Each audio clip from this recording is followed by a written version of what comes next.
Bonjour à tous. La Côte d'Ivoire enregistre sa troisième vague de contamination à la Covid-19. Le non-respect des mesures barrières serait à l'origine de la recrudescence de ces cas. Au cours d'un point de presse, le comité de veille interpelle et appelle à la vigilance et à la vaccination. Le point avec Salim Adoudia.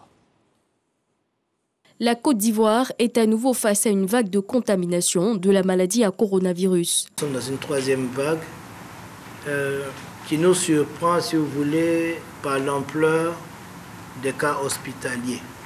On n'est pas particulièrement effrayé parce qu'on a la capacité de prise en charge. Ce qui est frappant et qui est important à signaler, c'est que la majorité des cas que nous avons dans nos services, et 100% des décédés, ce sont des personnes non vaccinées. Je crois qu'il est important de le souligner que la mortalité survient chez des personnes non vaccinées. Un appel à la vaccination est encore lancé. Les populations sont invitées à faire leur test en cas d'apparition de symptômes. Ce qui est important, c'est l'itinéraire thérapeutique de ces patients. Ils arrivent après 6 ou 7 jours dans les services de prise en charge publics ou privés. Après un parcours de 7 jours, ils ont pensé traiter un paludisme ou une grippe. Nous sommes en train de mettre à la disposition de toutes les structures sanitaires des tests de diagnostic rapides, antigéniques, pour vite identifier la maladie. Ce n'est pas une honte d'être infecté d'avoir une maladie à Covid-19. Il ne faut pas avoir peur d'aller dans les sites de prise en charge. Devant toute fièvre aujourd'hui, dans ce contexte épidémique, il faut faire le... 1 500 000 doses de vaccin Pfizer seront réceptionnées ce vendredi en sol ivoirien. Et ce qu'il faut également savoir, c'est que le ministre de l'Enseignement supérieur de la Recherche scientifique a procédé à la remise officielle des arrêtés d'homologation de diplômes à 18 établissements privés et publics. Cette remise amorce une nouvelle dynamique dans la formation délivrée par les établissements d'enseignement supérieur. Ce document offre également une crédibilité et permet la reconnaissance des diplômes au plan national et international. Cette homologation des diplômes s'inscrit dans une vaste politique réforme du système éducatif engagé par le ministère de l'Enseignement supérieur de la Recherche scientifique. Nous y reviendrons dans nos prochaines éditions.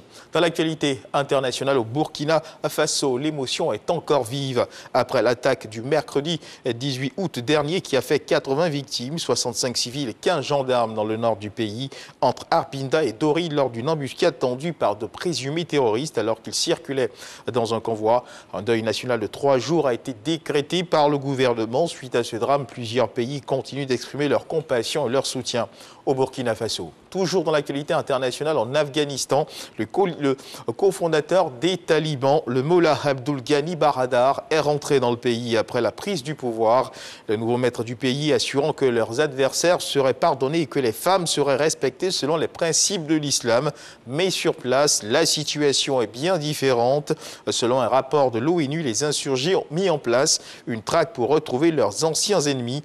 Le Mollah Abdul Ghani Baradar, cofondateur et numéro 2 des talibans qui dirigeait depuis le Qatar le bureau politique du mouvement, est donc rentré dans le pays où il devrait être appelé à de hautes fonctions. Et on termine avec cette information sur le plan international. Il y a une semaine, Haïti était ravagé par un puissant séisme. En visite en Haïti, la vice-secrétaire générale de l'ONU s'est rendue au Caille, l'une des villes les plus affectées par le séisme. Amina Mohamed a tenu à saluer la puissante solidarité des habitants. Près de 2200 personnes, rappelons-le, ont été tuées et près de 13 000 autres ont été blessées.